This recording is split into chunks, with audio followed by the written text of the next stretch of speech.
From Senator Durbin and a statement from Senator Graham. Please proceed. First of all, I thank you for your very strong and appropriate comments, Senator Whitehouse. As we speak, Russia is continuing its lawless and unprovoked invasion of Ukraine. The scourge of this Russian aggression has mercilessly taken the lives of thousands of innocent Ukrainian people. Russian oligarchs are a critical part of Russia's war machine.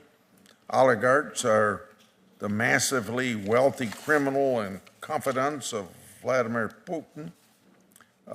These oligarchs amassed obscene fortunes through corrupt dealings with the Russian regime, a regime with no respect for rule of law and shot through with dishonesty, bribery, and greed.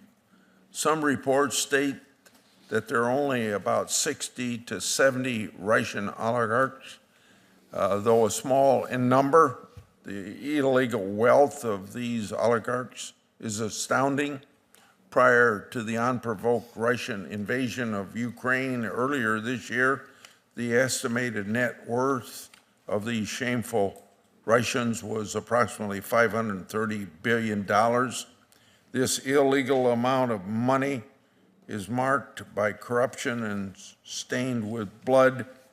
In this way, these Russian criminals are no different than ruthless, violent drug trafficking cartels or otherwise sophisticated, cash-rich criminals. And like drug cartels, these oligarchs like to spend, hide, and launder their dirty money.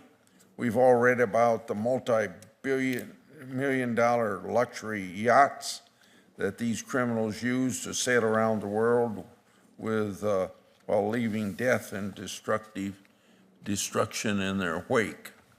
Now the unprovoked Russian attack of Ukraine was rightly and swiftly met with sanctions from both of our nations and other nations. The Russian attack also led the Senate to authorize military and humanitarian assistance to Ukraine, and I was able to support that. There are other ways our country can help support Ukraine's effort to fight back against Russian aggression.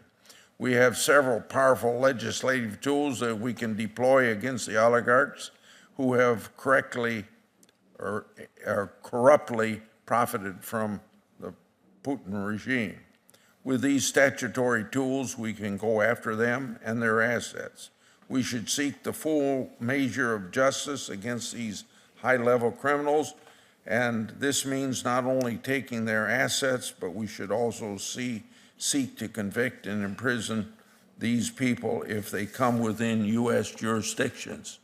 However, unlike Russia, we're a nation that respects the rule of law, and we should do our best to ensure the legislation we craft complies with our Constitution and will be upheld by our courts. Otherwise, we run the risk of convictions being reversed and assets being given back to the very criminals we're seeking to hold accountable.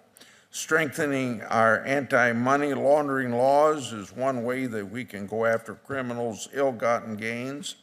This is why I reintroduced earlier this year the Combating Money Laundering, Terrorist Financing, and Counterfeiting Act of 2022.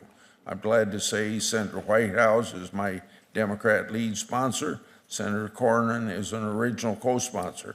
This legislation would improve law enforcement ability to investigate and prosecute criminals who launder money through our financial system.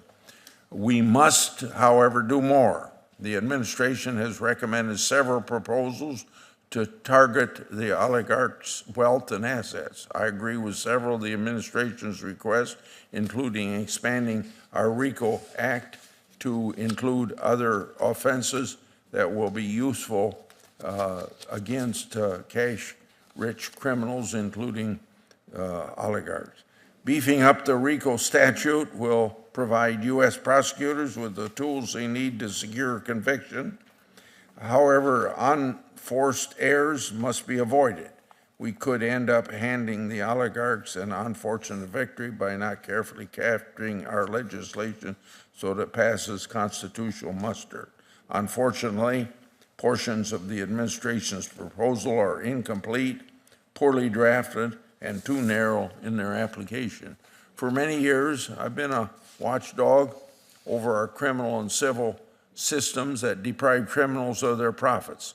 These systems are powerful, but can sometimes be abused and turned into confiscation systems, something that is contrary to our Constitution. It's clear that we need more tools to fight sophisticated oligarchs, cartels, and other transnational criminal organizations.